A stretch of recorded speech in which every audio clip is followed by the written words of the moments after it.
inside the theft capital of America. Let's check it out. We call that a stole. He ain't buy that. Across the country, people are talking about crime in the Bay Area, specifically San Francisco. We're in San Francisco, theft capital of the world. It's getting crazy out here.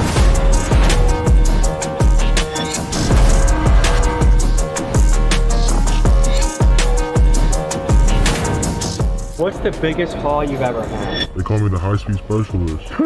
I'm getting away from choppers. I swear to God, you really look like a cop right now. I'm not here lying, I swear to God.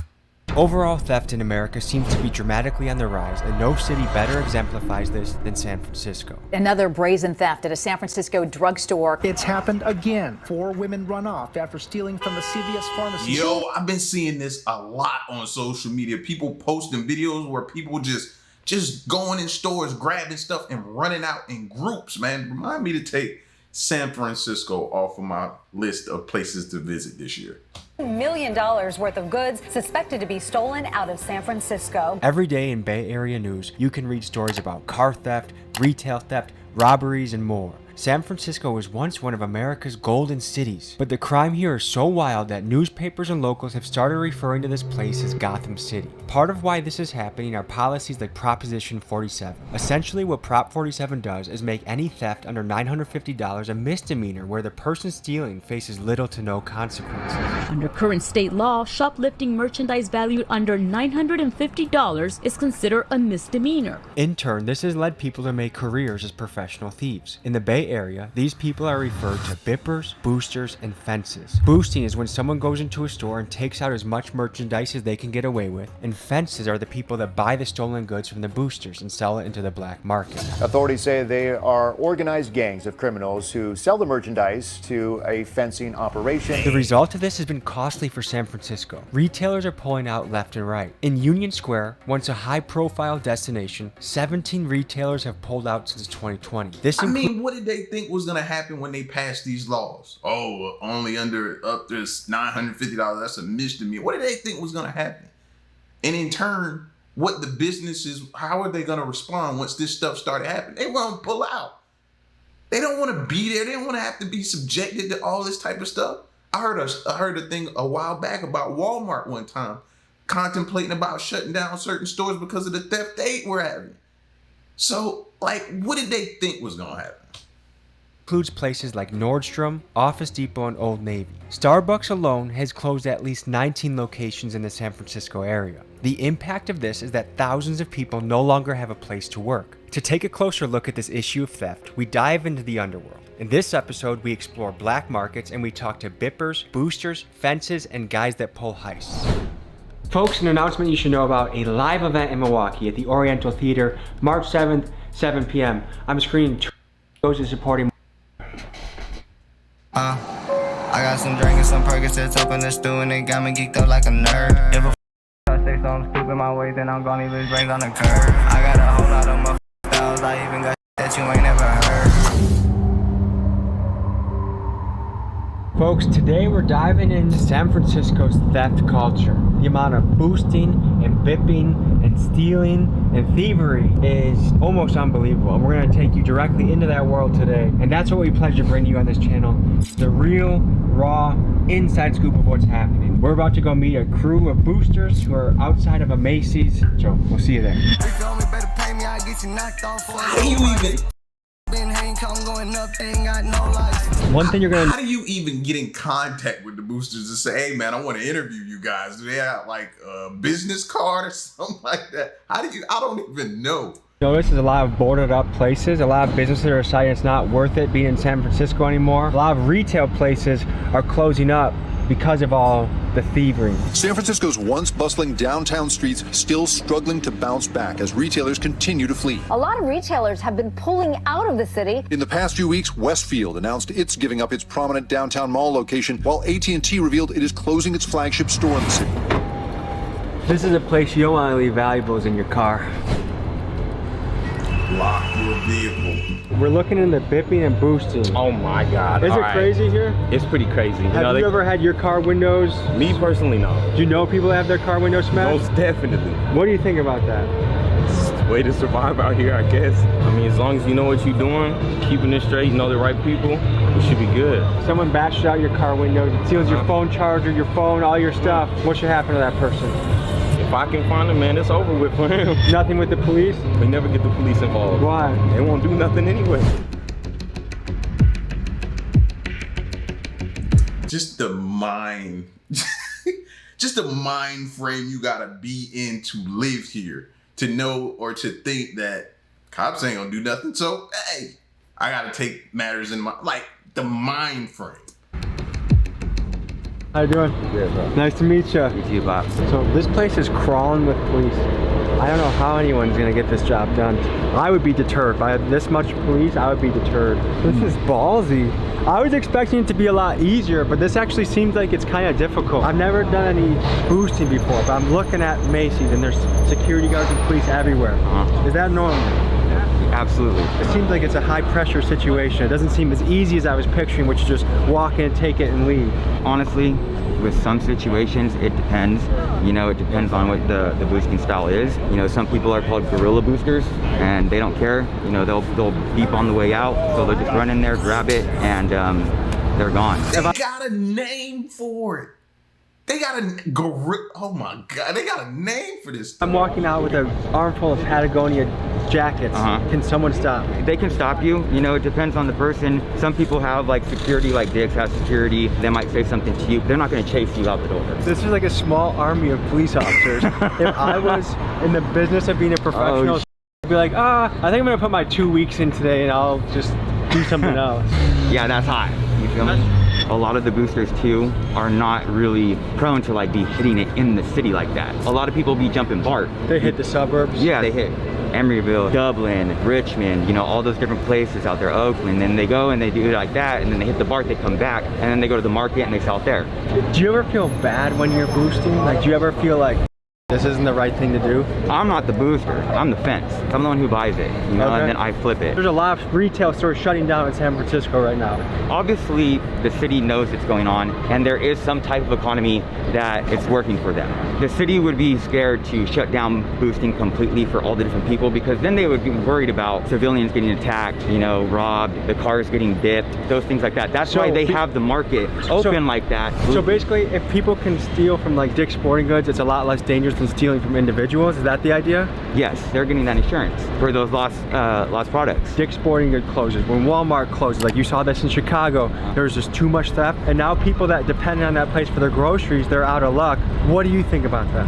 That's extremely unfortunate. I think there's other things going on. I don't think that solely that is just closing down just because of the theft numbers. Because then if that was the case, their insurance is garbage. I like the mustache, man. I'm working on it too. You'll get there one day, bro. You know, morally, is it wrong? Yeah, we know it's wrong. There's a lot of stuff that is going on in the world that's morally wrong. If you look at the world today and you think, is the world morally right or morally wrong? Chances are it's more morally wrong. The way they justify it and sat down and reasoned with themselves in their minds to justify what they're doing. Well, if they're shutting down, it can't be because of this, because that just means their insurance is garbage. Like, huh? No, you justified it. Not necessarily him, but just people have justified these reasons why they're doing this stuff in their mind. And to them, once they justify it, then they feel like they're not doing completely wrong. They're doing some wrong, but not a whole lot of wrong. Like, what? Are you familiar with the term bipping? Yes. What does that mean to you? Breaking a car window and grabbing stuff out of the car. It is a problem in the city. In particular areas, you just don't park your car and expect it to be safe. Have you ever been bipped before? Yes. What ran through your head after that? Why do I have to deal with this? I live in one of the richest cities in the world. What should happen to bippers? Swift and short punishment. The reason it's a problem is there are no consequences. Do you feel like the people in charge in San Francisco are doing a good job? I would say no. The people in charge of San Francisco are captured by ideology rather than what's actually practically beneficial for the residents of the city. We head to an underground parking garage to talk to a lady that is a full-time booster to learn more about her and her operation. Here's what we found out. I have to say, this is not what I expected to walk into. You look like you could be just going on lunch break from your office job and on a walk with your dog. Yeah. Tell me a little bit about yourself and how you got into the world of boosting. Life's just been rough for us. I've had 2 jobs and they just didn't go very well. And when you say us, you're talking about you and the dog? Yeah, or? yeah. Okay. She's my little mascot. She comes everywhere with me. She comes to work with me. She boosts with you? Yeah, she's... 2 jobs. She's had 2 jobs and now things aren't going well. 2 jobs, like not 20, not 30, not 40, not 15. 2 jobs and things aren't going well. This ain't the life. I gotta go to this life right here. This gotta be it, because this isn't working. Like, you gave it 2 shots. Is she almost part of the cover a little bit? She's my sidekick. Yeah, no, she's like the very important thing. She has to run and play before I can take her in. Otherwise, she'll start whining and getting a little antsy. So usually by the time I go in there, she's passed out. And I just do is, you know, I take my time. She'll be sleeping and I take her in the fitting room. And then that's where I do my thing. When I go in the fitting rooms, I take everything out. And I fold it as flat as I can and I'll lay her bed on top of it. The only thing that sometimes is a little scary though is like she'll be sitting from here and all of a sudden she's sitting a little high, but I don't think they'll notice. Because there's so much stuff stuffed in there that she's up a little bit? Yeah. So what do you look for when you're boosting? Like, is it a certain dollar amount or a certain type of product? If you were to get something that's $50, you probably sell it for $5, $10. What's the biggest haul you've ever had? About maybe a little over a couple grand. Really? And what was that? What were the items? Cashmere, they run about $200, $300. Michael Kors, $500, $600, $700. Purses and stuff like that. What leads you to do this? Because I would imagine this is a high pressure, high stress kind of job. Yeah, honestly, to survive, to be able to eat, to feed my dog. If you want to eat, you got to do what you got to do, really. There's a domino effect to this, right? Like, I know there are a lot of retail stores have shut in San Francisco, and there's people there that depend on that full-time money for their family. If someone lost their job because a place had to close down because of boosting, how do you feel about it? It definitely sucks. I'd have to go outside this. Are there any consequences for doing this, or is it kind of open season, you can kind of just get away with it? There's a maximum of up to $950 before you go to jail. So do you usually try and take under that amount? To be honest, I don't really pay attention. How many days a week about do you go do this? You know what? San Francisco is pretty expensive out here, so sometimes every day. All right, guys, I think it's time to go hit the streets and go to the black market. I'll see you there. Next, we talked to a kid named Tip. He's a The fact that she just did not care, and come on, man, like, be for real. The little mask up here isn't really hiding your identity. Let's be honest about that. I know I'm not the only one looking at this video and thinking that, right? Like, they still can pick you out of a lineup. Sorry to inform you that. But then the second part to me is the fact that you're willing to get on camera and confess what you're doing. I swear I'm not from this planet, possibly. I can't be.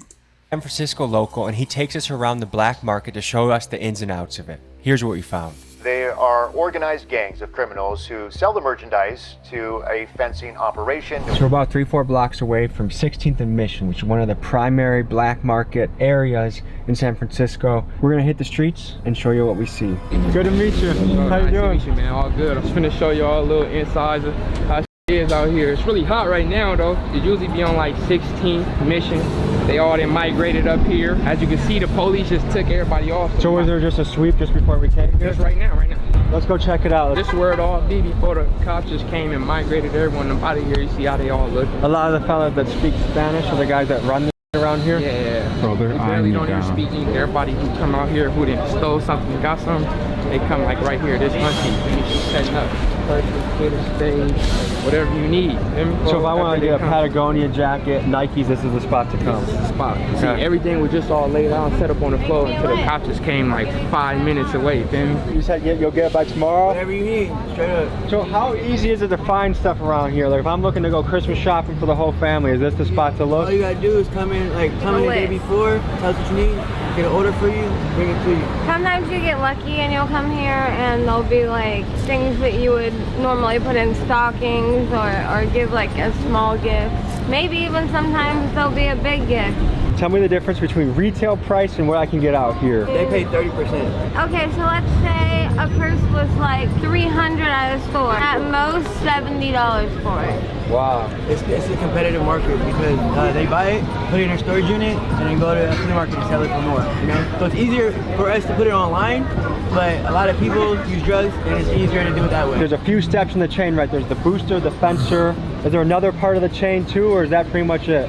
it really. Would you say it's a risky business, or is it in San Francisco? Is it easy? It's definitely risky because you're definitely building a bad background. You know what I'm saying? Boosting and stuff like that. I'm trying to get a cheap bag. It's nice for me, but like the guy that works at Dick's Sporting Goods 40 hours a week and feeds his family off that, things are disappearing, right? Like the retail scene is disappearing around here. We're getting laid off because the more stuff disappearing, less employees you need. A lot of people around here don't understand. Like there's gangs around here that tax all these people selling out here too. If you don't pay them that money for that tax that they're asking for, then they jump you and take your stuff. Certain areas are gang territories. When you look at the black market and the drug trade, we are talking multi-million-dollar revenue streams. And these are not ran by petty criminals. These are ran by sophisticated criminal organizations. The two main ones that the locals told us about were the Mexicans and the Hondurans. And in fact, business has been so good for the Hondurans that there's been a big immigration push to San Francisco to live there. And if you visit Honduras, you're liable to find little kids running around in San Francisco 49er jerseys and Steph Curry jerseys too. What percentage of the people doing the boosting would you say are supporting their habit? 80%, 80 to 90. The only people that are not sitting here boosting for drug money is like the ones that are hella young, like kids. They're doing it for the rush? They're doing it for the rush and for the money because it's fast, easy money. They don't have to get jobs. Inventory for Christmas lights. What are these going for? $3. I mean, yeah, this would be a great place to go Christmas shopping. Watch that camera because, like I said, a lot of gangs are in this area, and if they see you with a camera out here, it may not be wise to have it out. You feel me? Stay on your toes around for that. You got the lean. That's one of the signs right there. Is the. You just walk by and get contact with it. This is the corner we had to pee in 2 minutes ago. It's easy to notice some of the major effects of theft, like retail stores leaving. But some of the minor things I noticed is it's near impossible to find a bathroom to pee in San Francisco. Business owners just don't want to deal with homeless people going into their bathrooms and doing God knows what. And the result of this is I almost pissed my pants a few times in San Francisco. If there is a place in San Francisco with a public bathroom, it's behind a keypad because that's how much sketch goes on in the bathroom. So it's a hard place to take care of your business. Because the McDonald's... You see why businesses want to pack up and leave? What is the benefit for a business to stick around? Somebody tell me that. If you're a business owner, what would be your benefit? When you know, I don't know how many times a week or a month or a day or what, that somebody can just run in your store and just ramshack it, take all this type of stuff out and just bolt it out the front door. And if it ain't up $950, ain't nothing really gonna happen to them, and they'll be back to do it again, maybe your store or another store. So why again would I stay around? I have a spot to go. You might walk in, whole alley might be full with nothing but no fiend. I'm from corner to bottom, whole alley. Crazy dangerous. Human for surely, not dog. Send your kids to school and they're walking through, I mean, yeah, you gotta know. walk past everyone. And it's crazy because like school programs, they bring their kids all through it. Like they have to, like, you know, there's some people who'll come by and tell them, kids come and put it up, put it by. We don't give a f, da da da. Kids come by, they still smoking. It may be possible to get contact high. Like you never know, you know, it's sad, really, it's sad. It kind of makes sense that the theft capital of America would also be a hotspot for drugs, because I think it's really interconnected. There's all kind of thieves. There are the thieves who's trying to get high to support their habit. There's the thieves who's actually getting money and doing something with it. Then there's just the thieves who's stealing for their own use, personal use. Like people walk in a whole grocery store and walk right. I know, cause I be stealing. Like, hey, but y'all stealing, I'm stealing. Yeah. One of them even took the time to explain why he simply didn't pay. Police might just take the items back and tell you to get the f out of here, even if you're stealing more than $1,000. It almost makes. Bro just said because it's San Francisco, bro. Like this has got to fall on the people, the politicians, all of them, man. What are they doing to fix this? Fam, when you hear somebody say, it's because it's San Francisco. What?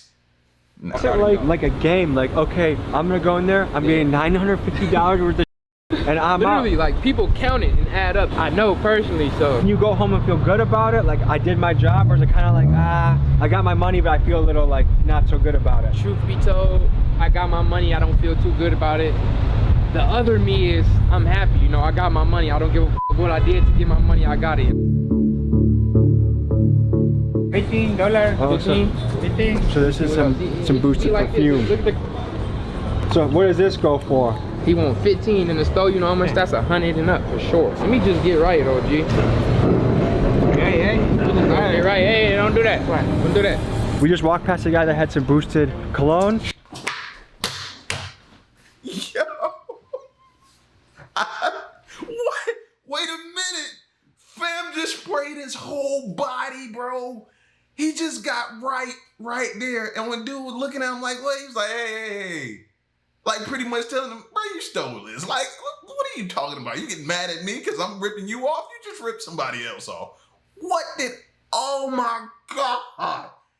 Oh man. I just got fresh for free now. It be like that. Across the street, it's a little inside. Yeah. This is like when the dippers, fuck it. This when go hit, when they bit, you get a motherfucking passport, I'm saying anything, some papers with them. Tweets left and already it's just crawling, like way more people.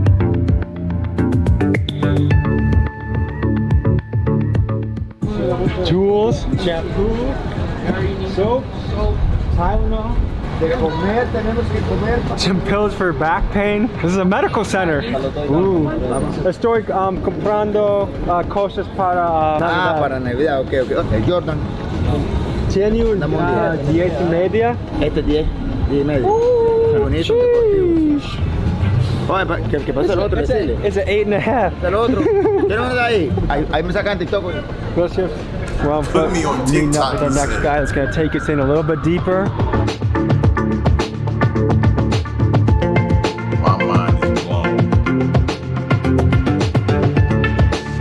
I swear to God, you really look like a cop right now. I'm not here lying, I swear to God. When I seen y'all across the street looking, I was like, that's the narc. I'm like, oh no, gosh. Tommy G, I can't forget Tommy G. How can you tell who's a booster and who's not? They gonna have a big bag. The real boosters, this is the insider, they gonna have tinfoil in their bag. So when you walk out, and if it do got a beeper on it, it don't sense with the tinfoil. Who will run out of a Safeway with fucking a garbage bag full of Tide Pods, might go get 500 out of one Safeway. So now they finna go do another Safeway, another garbage bag, 500. You just made $1,000 in less than an hour. Their store security can't do They right? can't touch you, they can't say nothing. Is he whoa. That's one of my pet peeves. We gotta clean earth, guys. We got a nice earth.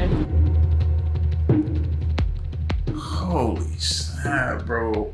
Is this a common place for boosting? For sure. Is that yeah. They don't give a fuck. Every bag he got full. All those floors up there, that's dark. That used to be Nordstrom. When people are saying boosting doesn't have a price, well, this is one of the prices that it's just simply too expensive to do business. The sad reality is there's lots of full-time employees that don't have a place to work no more. Real Gacy's from everywhere. Yeah. Real sunny there. They might run into your worst enemy in this motherfucker. It is too. Look at it rolling. Look at it. We call that a stoley. He ain't buy that. When you think Rolex, you either think like rich businessman or rapper, and when you see just an average guy rolling around a Rolex, that's kind of crazy. A high school. Like the little who just walk by, they probably got 20, 30, 40,000 somewhere in high school. Like if you in San Francisco with no money and no motion, it's sad. You can't just walk in and open it. Because if you did, it'd be 10 running in, taking everything in front of the straight out the door right there. You notice a lot of these stores invest in security guards, but it doesn't seem to be stopping the stealing. Here are a couple of reasons why. One, it's arguably cheaper to let them steal a few things than it is to pay for more muscle to guard it. The other thing to factor in is the liability for the store. If they do stop somebody and there's an altercation, a fight, someone gets shot, it's just not worth it. And from the employee standpoint, if CVS is paying you $14 an hour and the guy that's stealing from you might have a gun, is it really worth trying to stop him? Probably not. Our next contact, Big Smacks, takes us deeper into the Tenderloin and wants to introduce us to his Mexican pals, the Migo. Why would you want to go work for someone at a job that potentially can have this happening every other day? What would make you want to get up and go risk your life? Like he said, for maybe 15, 16, 18, 20. I mean, how much is enough for you to risk your life for it? Like, no, yeah, these stores got to shut down. One, they losing product, and two, nobody ain't gonna want to work there. For what? Good to meet you. How you doing? Nice to meet you. All right. so watered down, bro. They just cleared out all the Dauphins and all the Hondos. Xi Jinping, I wish you got more of an accurate feel of what's happening in the cities, especially since the fentanyl is coming from China. I thought it might be good for you to see. You gonna see like 100 Dauphins, bro, stolen, bro, just selling it, trying to get it off to the Migos, and the Migos just buying it, they sending it back home. And Migos are Mexicans. Okay. And is this cartel shit we're getting into? The Hondurians, that's a whole nother story. That's definitely, I feel like, some cartel shit, but we ain't even gonna talk about that. Mexicans don't f with the Hondurians. Out here with the family, just chilling in the space void, mystery, doing some science. Doing some science? Yeah. My boy out here pushing a stroller with nothing in it. He probably just lost his weight, probably just, you feel me, smoking that on some fentanyl. Fentanyl, most likely. Right to the right of us, there's like 15, 20 people smoking fentanyl right now. Right now, for sure, active. It's different territories up here. The Hondurians got their little area, the blacks got theirs, and then you got the Mexicans, and then you got the Arabs. This everyday right here, bro. You got the Asians. They so smart, they get free and sell it.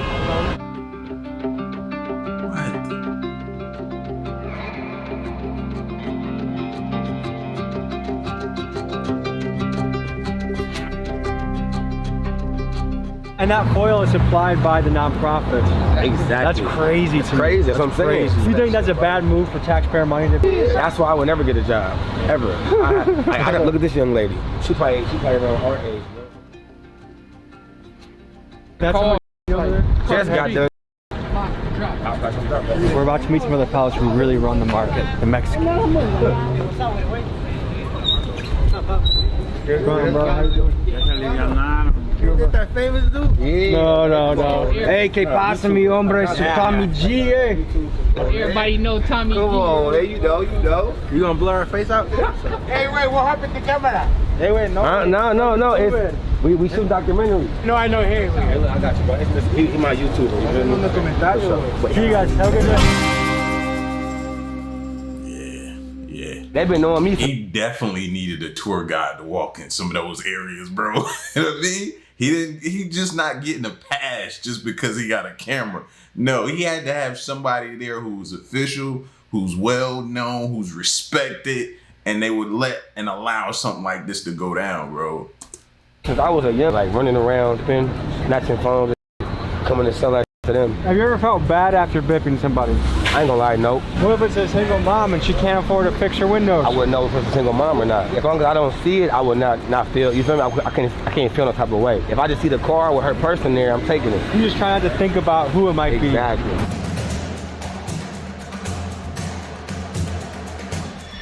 Pac-Man. And him. Hey, that's crazy. That boy shit. He out here trying to sell his little game. I just bought it for some money.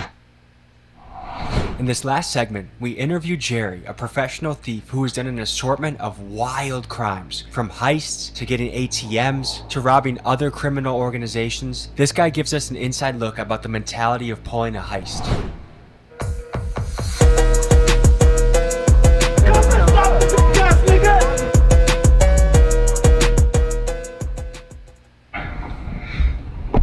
Is there a code name like Jerry you want to go by, or? Yeah, just go by Jerry. So I'm here with Jerry. What kind of stuff do you get into? We do bipping, we run into warehouses.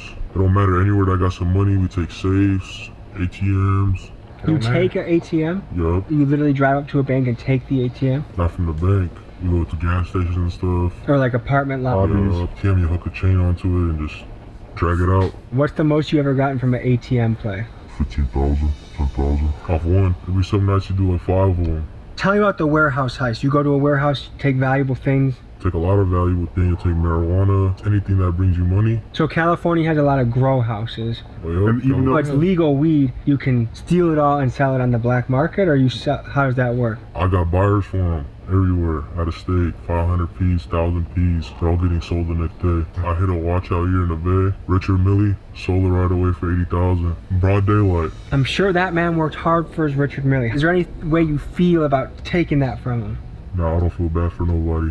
How do you feel at the end of the day after pulling one of your jobs? I feel great. I feel the blood pumping. I feel the money in my pocket. Pass out some money. Go get some money to my grandma and stuff. Make sure everybody good in the hood. Is what you do dangerous? Oh, it's really dangerous. A lot of people got shot. Is there a story you have of a situation that went wrong or like a close call? We get into a lot of shit with the police. High speeds. They call me the high speed specialist. Okay. Every high speed I'm on, we get in the way. No matter, we get in the way from choppers. Do police pursue at high speeds, or is there a certain speed limit that they stop chasing? It depends what city you're in. What city has the weakest police reputation? Oakland. Really? Oakland, San Francisco. Because the impression I get from a lot of people that do this. Oakland, off of the list. I don't even think it was on the list, but let me just make sure it's not on the list.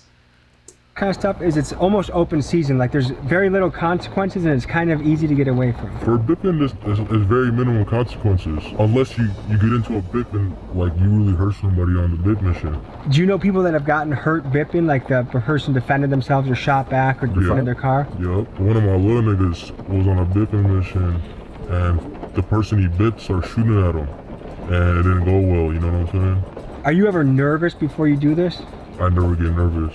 Never get nervous? I never got nervous in my life, really. I mean, I lost a lot of people. I'm like cold-blooded. I don't got no remorse for nobody. Would you consider yourself a sociopath?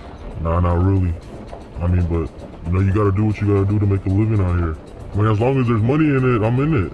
What's the biggest play you've ever pulled? The biggest play I really ever pulled was $500,000. That's a crazy amount of money. What kind of play is a $500,000 play? Marijuana play. Found some cash, found some marijuana. I'm the one that designs the whole thing. I has all visualized where the camera is, where to get in from, where to leave from, how to get in, you know, what to do and what not to do. Wow. And what's going through your head as you're doing this? I'm thinking about how good the money will look in my pocket. A lot of people in California think law enforcement has no power anymore. Like, what do you think about that? I think it's true. Law enforcement don't really do. What's the longest a chase has ever lasted for you? 30, 40 minutes. Sounds like you enjoy your profession. Of course I enjoy it. So you kind of look forward to the days that you're about to do it? Yeah. Okay. Where do you see yourself on the scale of good and evil? I'm real evil. Then I can also be a good person to the people that are good to me. Thank you, brother, and stay safe in those streets, okay? All right, folks, so you just got an inside look to the theft capital of America. Thank you for tuning in. We'll see you next week.